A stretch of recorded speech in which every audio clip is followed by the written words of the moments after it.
مگر اس کے خیال میں حافظے کی بیماری کا عمل دخل تب شروع ہوتا تھا جب غیر ضروری اور تکلیف دہ باتیں اس کے ذہن میں گھلنا شروع ہو جاتی تھیں۔ بعض اوقات تو یہ بھی ضروری نہیں ہوتا تھا کہ تکلیف دہ یادیں ہی تنگ کرتیں، بلکہ غیر تکلیف دہ یادیں بھی اس کے آئندہ سفر کی راہ میں حائل ہو جاتی تھیں۔ مثلاً پرانی گلیوں، چوباروں، چمنیوں سے اٹھتے دھوئیں، فٹ پاتھوں پر جڑی اینٹوں کی کوئی خاص ترتیب، کتابوں کی کسی قدیم دکان کی چھت سے لٹکتے دیمک کے جالوں، نالوں نالیوں میں بہتے پانی اور پتجھڑ کے موسم میں پرانی انارکلی کی پچھواڑی گلی میں ٹنڈ منڈ درختوں کے بیچوں بیچ گزرنے جیسی یادیں بھی اسے واپس جانے کو اکساتی رہتی تھیں۔ مگر وہ بم دھماکوں، شیعہ سنی فسادوں، سیاسی و حکومتی جہالت، بدعنوانی اور تپتی دھوپ کے جہان میں واپس بھی نہیں جانا چاہتا تھا۔ اسے لگتا کہ واپس جانے پر یا تو وہ اغوا برائے تاوان والوں کے ہتھے چڑھ جائے گا یا پھر اچرے میں ہونے والے بم دھماکے میں مارا جائے گا، اگر یہ نہیں تو مال روڈ پر پیدل چلتا کسی گولی کا شکار ہو جائے گا۔ ہو سکتا ہے کہ انٹیلیجنس والے اسے لیاقت باغ راولپنڈی کے گرد گھومنے پر اٹھا لے جائیں، یا پھر وہ آپ پارا اسلام آباد میں لال مسجد والوں کے ہتھے چڑھ جائے، یا پھر کراچی کے سفر کے دوران صدر میں نامعلوم افراد کی فائرنگ سے ہلاک ہو جائے۔ ان تمام اندیشوں کے باوجود اس کا من اسے کبھی کبھی واپس چکر لگانے کو اکساتا رہتا تھا۔ انہی بے چین گھڑیوں میں اس کا حافظہ اس کی مدد بھی کیا کرتا تھا۔ وہ یہ بھی یاد کرتا کہ وہ کیوں ملک چھوڑ کر آیا تھا۔ وہ فقط اپنے باپ کی دولت کے بل بوتے پر پڑھنے کا عزم لے کر نہیں نکلا تھا، بلکہ باپ سے جان چھڑانے کے ارادے سے نکلا تھا، جو اپنی مرضی کے سامنے کسی کو پر نہ مارنے دیتا تھا۔ اسے اپنے بااثر باپ کے گردا گرد کی دنیا سے بخوبی اندازہ ہو چکا تھا کہ وہ ایسے معاشرے میں رہ رہا تھا جہاں جھوٹ، دھونس اور ظلم کا رواج تھا، اور ابھی تک ہے، بلکہ اب تو پہلے سے بڑھ کر ہے۔ وہ انٹرنیٹ کی بدولت ہر لہجہ ملتے رہنے والی خبروں کے تناظر میں سوچنے لگا۔ اسے یاد آیا کہ پاکستان میں اپنے قیام کے آخری چند سالوں کے دوران پاکستانی میڈیا کے جھوٹ اور نام نہاد دانشوروں کی کھوکھلی جعلی باتوں سے عاجز آ چکا تھا۔ اب وہ یہاں پر بیٹھ کر بھی اپنے ملک کے میڈیا کو اسی طرح ڈھٹائی کے ساتھ جھوٹ پھیلاتے دیکھ سن رہا تھا۔ اسے یہ بھی اندازہ تھا کہ میڈیا کے کار پرداز اپنی ان لغویات کو جھوٹ بھی نہیں سمجھتے تھے۔ یہ ایسے بدبخت ہیں کہ انہیں جھوٹ اور سچ میں کوئی تمیز نہیں۔ یہ ایک ایسی قبائلی نسل ہے جنہیں ہر صورت یہ ثابت کرنا ہے کہ ان میں کوئی خرابی نہیں، سارا کیا دھرا بھارت، امریکہ اور دوسروں کی سازشوں کا ہے۔ یہ خود تو معصوم اور بے بس ہیں، لہٰذا ہماری درستگی کا کوئی امکان نہیں۔ اس نے میز پر پڑے گلوب کو 2 انگلیوں سے گھماتے ہوئے سوچا کہ اس سیارے کا تو ہوائی جہاز میں بیٹھ کر 2 دن میں پورا چکر لگایا جا سکتا ہے۔ پھر میرا جی کیوں ایک ہی شہر کی سیر کو ترستا رہتا ہے، اور کیوں میرا حافظہ ایک ہی جگہ کی یادوں کی پھرکی کو گھماتا رہتا ہے۔ آخر مجھے اس شہر میں بھی رہتے 15 برس ہو چکے ہیں، جو میری زندگی کے 35 برسوں کا قریب نصف بنتے ہیں، لیکن اسے لگتا نہیں تھا کہ آئندہ 35 سال مزید اسی شہر میں رہنے کے بعد بھی اپنے ابتدائی 20 سالوں کے حافظے کو وہ دبا سکے گا۔ یہ حافظے کا عارضہ ہی ہے جسے لوگ نوسٹیلجیا کہتے ہیں۔ وہ منمنایا۔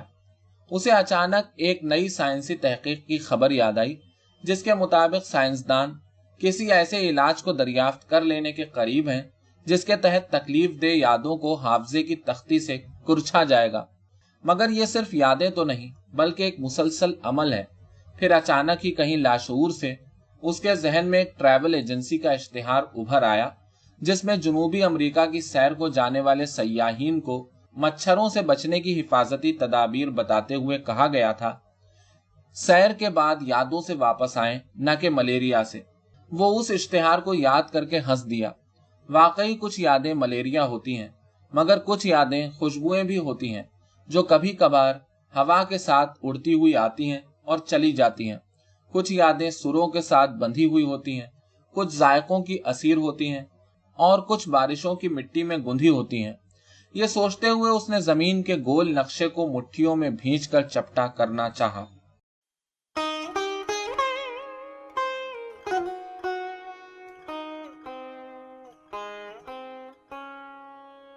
آپ میرے ناول الپاکستان، مہلت، رنگ محل، ایک نامکمل زندگی، کووڈ کے دنوں کا ملٹی کلچرلزم اور میری نظموں کی کتاب منظر آنکھوں میں ٹھہرے رہتے ہیں یوٹیوب اور اسپاٹیفائی میں سن سکتے ہیں۔